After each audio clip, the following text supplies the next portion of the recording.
GHMC HMDA permission తీసుకున్న తర్వాత local municipal body or local panchayat permission తీసుకోవాలి. 2 పర్మిషన్లు అయిన తర్వాత ఆ 2 పర్మిషన్ తోటి రెరాకి అప్లై చేయాలి. Then RERA will scrutinise and RERA also issue the certificate. RERA సర్టిఫికెట్లో మీరు ఆ కన్స్ట్రక్షన్ యొక్క ఫోటోలు, డాక్యుమెంట్స్, ప్రమోటర్స్ ఫోటోలు, వాళ్ళ బ్యాక్గ్రౌండ్ అన్నీ కూడా అప్లోడ్ చేసి ఉంటాయి.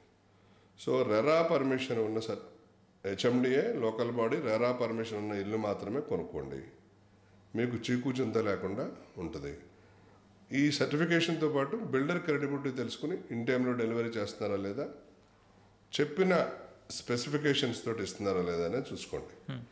As a NCD Nikhila constructions and developers always deliver the homes ahead than mention schedule.